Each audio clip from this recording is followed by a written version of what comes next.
योग सिद्धांत 10वां परिच्छेद भव प्रत्यय और योग।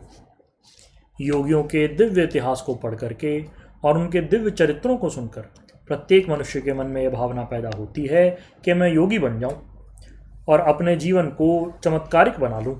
वह चाहता है कि मैं संसार के सामने शक्तिपुंज बन करके आऊं, संसार वाले मुझे आश्चर्य से देखें, रामकृष्ण के वैभव मेरे अंदर दिखलाई दें, मैं जो चाहूं कर सकूं, मेरी यदृच्छा गति हो, गोपीचंद भर्तृहरि की तरह अजर अमर होकर के मैं संसार में विचरूं, काकभुषुंडी की तरह मनुष्यलोक और देवलोक की हजारों प्रलयों को देखता रहूं, किंतु स्वयं प्रलय के अंदर विलीन होने वाला प्रलय भागी जीव न रहूं। ये वे भावनाएं हैं जो मनुष्य को योग मार्ग में प्रवृत्त होने को बाध्य कर देती हैं। किंतु योग प्रतीति कैसे हो, हम योग मार्ग को कैसे जानें? ये प्रश्न कुछ ऐसे हैं जिनको मनुष्य हल नहीं कर पाता। मुंडे मुंडे मतिर्भिन्ना के सिद्धांत के अनुसार प्राणी अपनी विभिन्न प्रकार की प्रवृत्तियों को मन में धारण करके अपने मार्ग का चयन करता है, किंतु ये चयन किया हुआ मार्ग उसे लक्ष्य तक पहुंचाएगा या नहीं, ऐसा कहा नहीं जा सकता।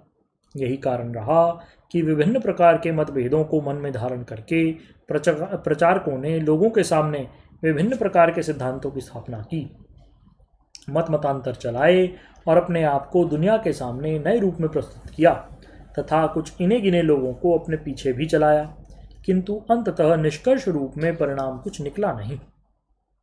सूर्य चंद्रमसौ धाता यथा पूर्वमकल्पयत, नियमानुसार उनके सिद्धांत की भी वही गति हुई।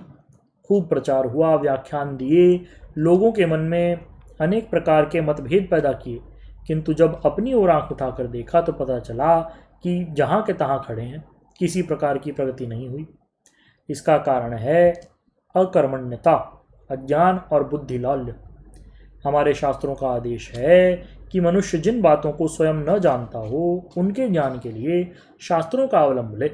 जगदात्मा श्री कृष्ण ने अर्जुन को भी स्पष्ट शब्दों में आदेश दिया, यह शास्त्र विधिमुत्सृज्य वर्तते कामकारतः न ससिद्धिमवाप्नोति न सुखम न परांगतिम तस्मात् शास्त्रम प्रमाणन्ते कार्याकार व्यवस्थितौ ज्ञात्वा शास्त्र विधानोक्तम कर्म कर्तुमिहार्हसि। हे अर्जुन, जो मनुष्य शास्त्र विधि को छोड़ करके मनमाने ढंग से चलता है वो न सिद्धि को पाता है, न सुख शांति को और न परम गति को ही। इसलिए जहाँ कार्य और अकार्य की व्यवस्था है वहाँ शास्त्र को प्रमाण लेना चाहिए और शास्त्र विधानोक्त कर्म ही करने चाहिए, न कि अभिमान के गर्त में पढ़कर बिना सिद्धांतों को जाने समझे अपना निर्णय लेकर के केवल लौकिक प्रतिष्ठा को सामने रखकर नेतृत्व का अधिकार बढ़ाकर अपने आप को साक्षात कृत धर्मा समझ करके सिद्धांतों की रचना करना। मनुष्य की योग प्रतीति कैसे हो, इस विषय में शास्त्रीय निर्णय 3 प्रकार के हैं। वही सब बातें संसार में सर्वत्र देखने में भी आती हैं। प्रथम प्रकार, संसार में कुछ इस प्रकार के व्यक्तियों का प्रादुर्भाव देखने में आता है जो जन्म से ही योगाभ्यासी थे। उनके अंदर जन्मजात सिद्धियां थी, उनका समस्त जीवन चमत्कारिक था। उनकी दिव्य कथाएं उनकी अलौकिकता को प्रकट करती हैं। उदाहरणार्थ कबीर आदि की कथाएं उनकी जन्मजात दिव्यता को बतलाती हैं। इसी प्रकार गोरक्षनाथ, मत्स्येंद्रनाथ आदि के विषय में भी अनेक कथानक मिलते हैं। यह सब उनकी जन्मजात सिद्धियों के परिचायक हैं, अर्थात ये लोग जन्म ग्रहण करते ही शक्तिमान थे और स्वतः ही इनको योग प्रतीति आरंभ हो गई। इस विषय में भगवान पतंजलि देव अपना निर्णय देते हैं, भव प्रत्ययो विदेह प्रकृतिलयानाम विदेहानाम देवानाम प्रकृतिलयानाम च भव प्रत्ययो भवति। जिन योगियों को आनंदानुगत की गति प्राप्त हो जाती है और विशुद्ध सत्व के भावों को अनुभव करते हुए वे लोग उसमें अपने आप को लय कर लेते हैं, उनको देह धर्मों का आभास नहीं रहता। ऐसे लोग विदेह कहलाते हैं। उनका चित्त साधिकार होता है।